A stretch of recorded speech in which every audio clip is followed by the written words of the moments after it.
Olá, temos a alegria de receber hoje Alessandro Viana Vieira de Paula, da cidade de Itapetininga, São Paulo.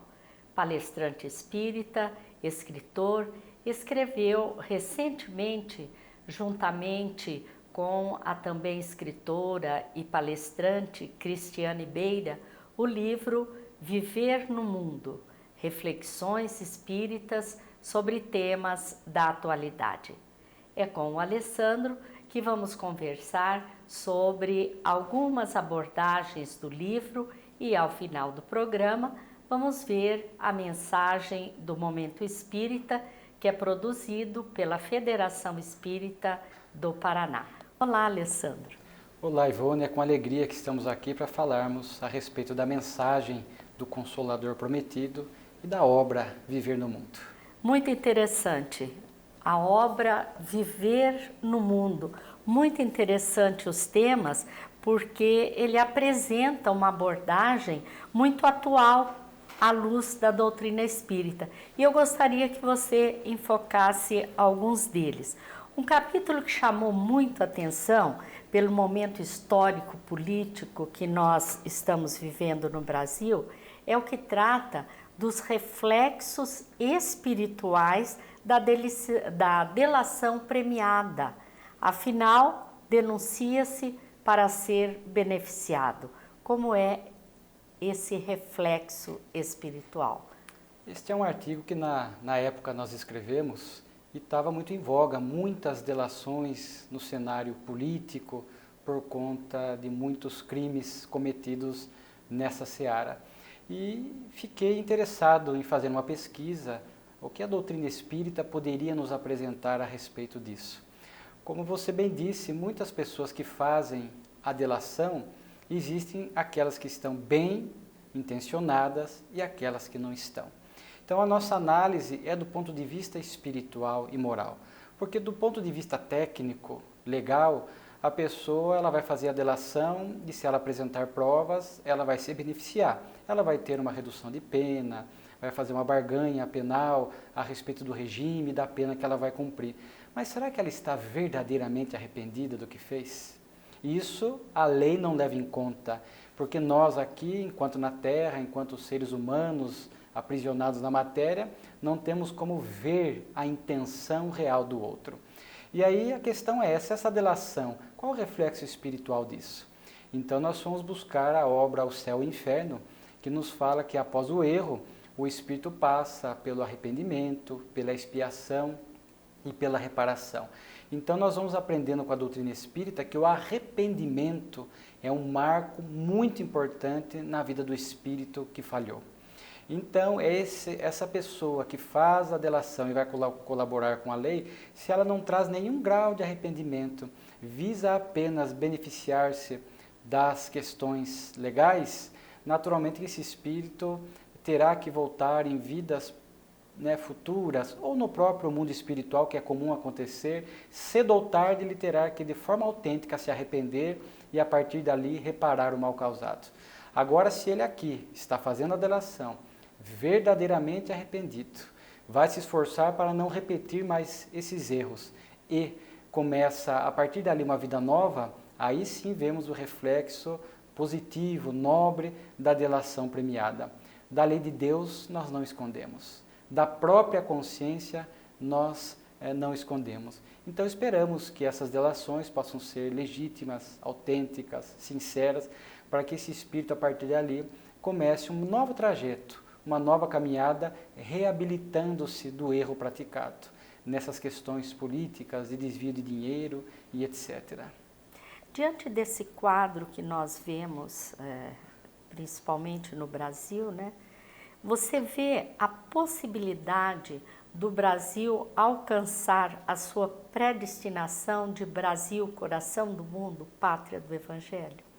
Eu tenho certeza que sim. Porque primeiro nós temos que entender o que é esse conceito, o que significa o Brasil, qual a missão do Brasil. E eu acho interessante porque quando nós vamos buscar dois grandes oradores da doutrina espírita, o Haroldo Dutra e o Divaldo Franco, eles foram interpelados a respeito desse tema. E eu acho interessante que eles dão visões diferentes, mas que se somam, que se completam. Então o Divaldo, por exemplo, nos fala do Brasil como sendo o grande assim, berço do espiritismo, entre aspas, porque o espiritismo nasceu na França, mas foi transplantado para o Brasil. Hoje, o maior número de espíritas e casas espíritas nós temos aqui no Brasil. E temos visto muitos brasileiros pioneiros que vão para o exterior, fundam casa espírita. O próprio Divaldo, quantas palestras no exterior, quantos países visitados. Então, sob um enfoque, o Brasil tem essa missão de levar para o exterior esse pensamento do espiritismo que é o cristianismo redivivo. Então, vai cumprindo com a sua missão de Brasil, coração do mundo, pátria do Evangelho. De um outro lado, o Haroldo vai buscar a obra do Chico, do espírito Humberto de Campos, num dado capítulo eu acho muito interessante. Depois de várias tentativas de reequilibrar o Brasil e fracassadas, os espíritos que estavam cuidando da nação naquela época resolvem, por inspiração do Cristo, trazerem almas enfermas, almas comprometidas, almas que estavam nesse cenário sedentas de reabilitação. E vieram para o Brasil recomeçar a sua trajetória espiritual. Então diz que o Brasil funcionaria como um país escola, hospital, principalmente hospital para essas almas feridas. Então muitos espíritos vieram aqui e nesse solo brasileiro, esse país que não traz débitos coletivos graves do passado, com essa, nós temos aqui uma miscelânea de culturas, de etnias. Nós temos aqui um povo acolhedor, então muitas almas feridas vieram para cá e encontraram um solo muito agradável, um clima muito agradável para recomeçar a própria existência no sentido de reabilitação espiritual. Então, enxergando o Brasil como esse país hospital e enxergando o Brasil, como o Divaldo fala, de levar o espiritismo para o restante do mundo, eu não tenho dúvida que nós vemos o Brasil concretizando a sua missão, de coração do mundo e pátria do Evangelho. Alessandro, viver no mundo é um grande desafio, né? É um grande desafio. Como viver no mundo sem se deixar contaminar por tudo isso que nós vemos, todos esses vícios que nós vemos? Na obra O Tempo de Deus, do nosso querido Raul Teixeira, o Espírito Camilo faz um raio-x perfeito do cenário que nós temos na atualidade. Então ele fala, são tempos de descomprometimento, são tempos de escândalo, são tempos de materialismo, tempos de violência. Então vivemos um momento em que nós diríamos assim, uma grande parte dos espíritos que estão encarnados na Terra neste momento, trazem essa falta de comprometimento com algo maior, esse sentido da vida, de crescimento, de aprendizado, de colaboração, de fazer o bem, compromisso com a ética, com a verdade. Não é ser espírita. É como Kardec coloca em O Evangelho segundo o Espiritismo, e eu acho extraordinário, o homem de bem. Nós estamos precisando de homens de bem. Agora, como você disse, o viver no mundo traz esse atrativo da matéria. A matéria nos anestesia, ficamos aprisionados aos 5 sentidos, acabamos deixando de lado o nosso planejamento reencarnatório. Há muitas distrações na vida moderna e isso vai nos amolentando, porque já trazemos essa predisposição, ficamos acomodados, ficamos neutros. Nós não vamos nem falar, Ivone, daqueles que praticam o mal pelo mal, porque esses, pela transição, deixarão o planeta. Vamos falar um pouquinho dos neutros, indiferentes, acomodados, estão vivendo no mundo, aprisionados às paixões do mundo, às facilidades do mundo, essa cultura de prazer dos dias atuais. Então é desafiador.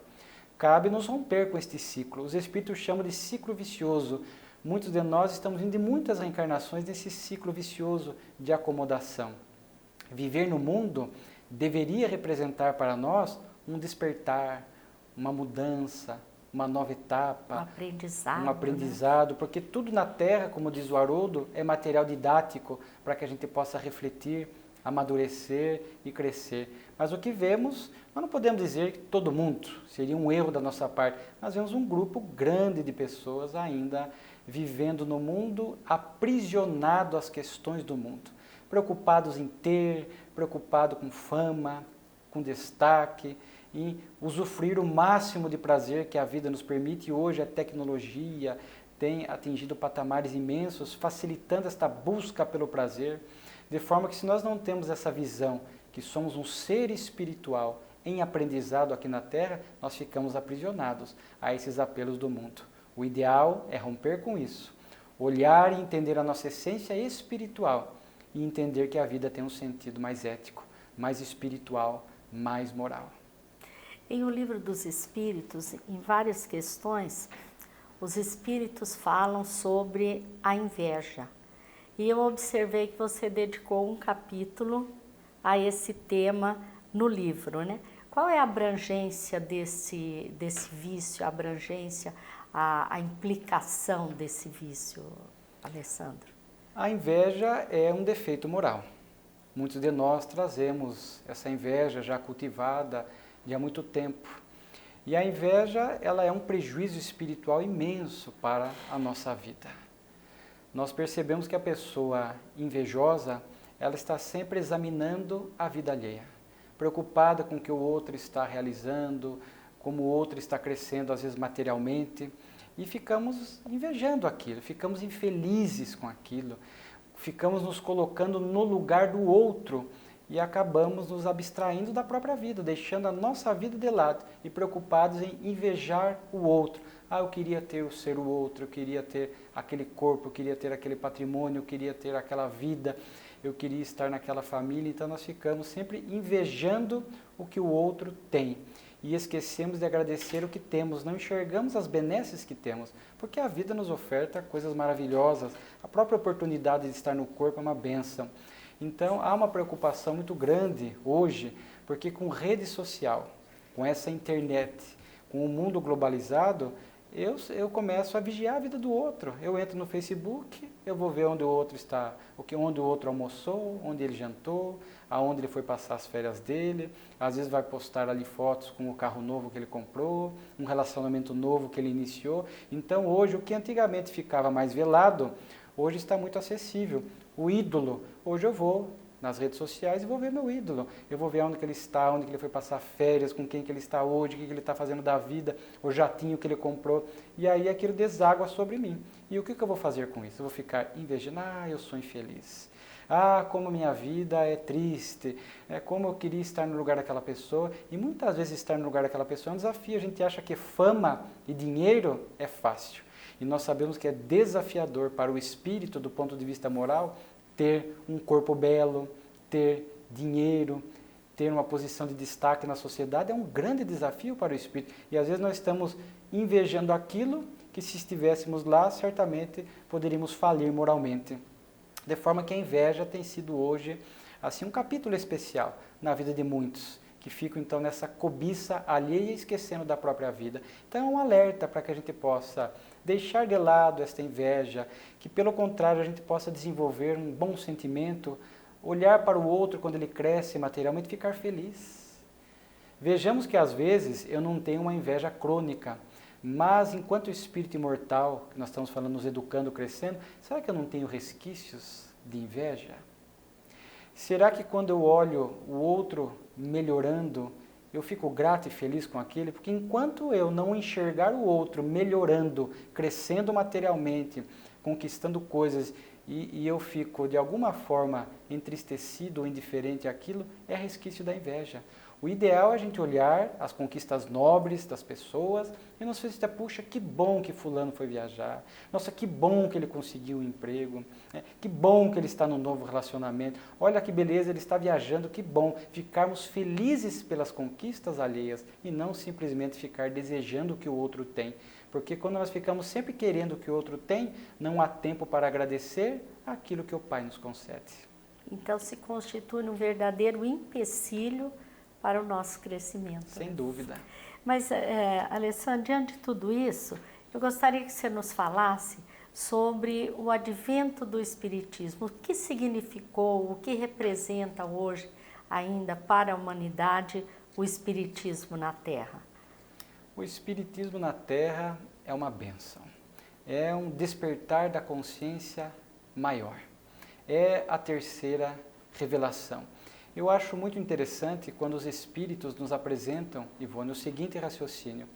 Jesus veio inaugurar a era da maioridade espiritual. Éramos crianças espirituais naquela época, ainda muito presos às paixões, ao egoísmo, ao orgulho, aquela visão de Deus que pune, que castiga.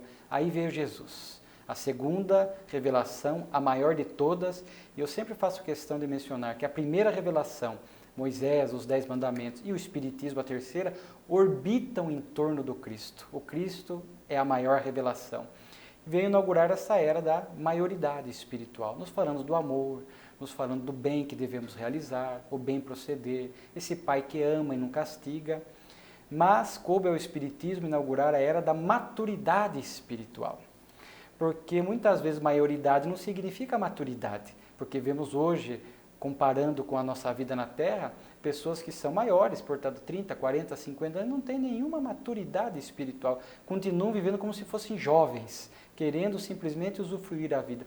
Então o Espiritismo, pela forma como ele abrangeu as leis morais da vida, a revelação do mundo espiritual para a Terra, sob o comando do próprio Cristo, o Espírito de verdade, há uma pergunta em O Livro dos Espíritos: se já havia o ensinamento do Cristo, por que a necessidade do Espiritismo? Ele fala, Jesus muitas vezes precisou usar de alegorias, de parábolas, nem tudo ele podia falar pelo nosso limite. Coube ao Espiritismo agora usar uma linguagem clara, ampla e nos apresentar essas verdades espirituais. E ao ter contato com essas verdades espirituais que o Espiritismo revela, isso vai propiciando para nós essa era da maturidade espiritual, para que possamos agir com mais responsabilidade, com mais fidelidade ao bem, mais comprometidos com o amor. E aí sim nós passamos a caminhar aqui na Terra, fiéis a esses ensinos, né? Com mais religiosidade. Então esse é o papel do Espiritismo, de maturidade, de iluminação da consciência, nos apresentando essas verdades, e consta de O Livro dos Espíritos, destruindo o materialismo, porque essa visão materialista da vida é um prejuízo espiritual imenso. E o Espiritismo, ao nos falar do ser espiritual que somos, nos ajuda a romper com essa carga negativa que o materialismo, o egoísmo, o orgulho ainda exercem sobre nós. O Espiritismo demonstra a importância de nós termos consciência de que somos espíritos imortais, não é? Como construir essa consciência da imortalidade, tão necessária a todo mundo? Essa consciência da imortalidade, ela vem através da informação que vai nos chegando. Hoje é interessante, Ivone, que as religiões, de uma maneira geral, elas falam a respeito da imortalidade da alma, falam da vida que segue, né? Não vemos uma religião pregando, morreu, acabou tudo, né? Alguns pregam, né, o juízo final, a pessoa vai ficar dormindo, mas vai despertar mais adiante. Então nos apresenta essa visão da alma, do espírito. Mas essa consciência da imortalidade vai além do conhecimento, vai além do saber que eu sou um espírito ou uma alma. A consciência da imortalidade é o aplicar isso no meu cotidiano. Ao fazer mal a alguém, eu sei que eu sou uma alma imortal e aquilo de alguma forma vai retornar, eu vou ter que prestar contas daquilo.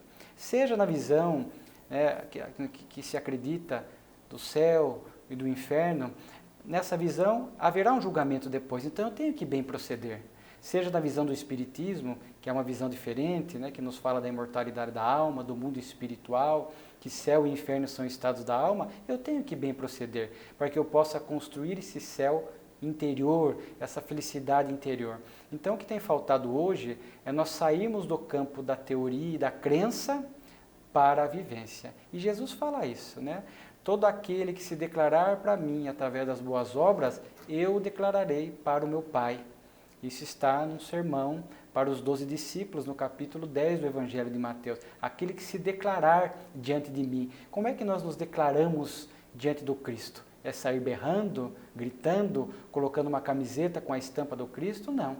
É através das boas atitudes, do bem proceder. Então, construir a consciência da mortalidade é agir em conformidade a isso. É agir como espíritos imortais que sabem que tem que realizar o melhor no seu dia a dia, no seu cotidiano, no lar, no trabalho, na via social. Então, consciência da imortalidade é sair da teoria e colocar isso na pauta do nosso dia a dia. Muito importante essa reflexão, porque realmente nós sabemos que somos imortais, mas vivemos como se não fosse, né? Nos esquecemos. Nos esquecemos. Alessandro, muito obrigada pela sua participação hoje. Eu que agradeço. Agradecemos a todos que estiveram conosco e convidamos para ficarem com o Momento Espírita, que será apresentado agora. Muita paz a todos. Ando devagar porque já tive pressa. Pressa de ter tantas coisas, de chegar a tantos lugares. Pressa do ter, do parecer. Mas hoje ando a passo lento, pois já entendo que a vida é uma busca de si mesmo, do ser. Ser melhor, ser amável, ser amigo, ser sensível, ser compassivo, ser caridoso. Hoje compreendo que é preciso paz para poder sorrir, pois o sorriso verdadeiro, a felicidade autêntica, vem da paz de espírito, a paz de consciência de quem segue o caminho do bem a todo custo. Entendo também que as chuvas são bem-vindas e que sem elas não há floradas, pois é preciso chuva para florir. A dor nos esculpe a alma quando bem entendida, quando bem absorvida nos passos diários da lida. Ando devagar porque já tive pressa. Pressa do sucesso a qualquer custo. Pressa de ser popular, de ser o primeiro, de agradar a todos. Mas hoje ando tranquilo, percebendo mais as manhas e as manhãs, o sabor das massas e das maçãs, absorvendo a vida em toda a sua plenitude. O viver pode ser o mesmo, as circunstâncias podem permanecer inalteradas, mas minhas lentes são outras. Enxergo tudo de outra forma. E o mais importante de tudo, descobri que para cumprir a vida, para cumprir meu papel, minha missão aqui, preciso compreender minha própria marcha. Sêneca, antigo sábio, afirmou que nenhum vento é a favor para quem não sabe para onde ir. Então compreender a marcha é fundamental. Precisamos saber para onde estamos indo. Precisamos saber o que é nossa marcha, nossa vida. Só então posso ir tocando em frente, com simplicidade e devoção, com alegria e coração. Pois todos temos talento, todos carregamos o dom de ser capaz e ser feliz. A felicidade não é para poucos, não. É para todos. E cada um a vai encontrando no seu tempo, no seu momento, da sua forma. Ando devagar porque já tive pressa. Pressa de partir. Já quis desistir de tudo em alguns momentos. Mas hoje ando como que em câmera lenta, com a coragem de quem quer ficar e ver tudo até o fim. Carrego esse sorriso porque já chorei demais. Mas isso não quer dizer que não voltarei a derramar alguma gota dos olhos. Significa apenas que os sorrisos serão a regra, a lágrima, exceção. Ando devagar no passo curto dos meus filhos, pois se resolver andar acelerado, os deixarei para trás. Ando devagar para perceber o sabiá cantador, pois se torno minha vida uma bomba relógio, deixo de perceber a vida que passa ao largo de meus passos. E assim, os sabiás deixam de existir. Ando devagar para ainda conseguir olhar onde piso e não esmagar nada, nem ninguém, com minha desatenção ou deselegância. Ando devagar para pensar um tanto mais antes de agir, para escolher as palavras certas, para digerir uma ideia nova, para escolher um caminho, para silenciar a mim mesmo por alguns instantes. Ando devagar, porque já tive pressa.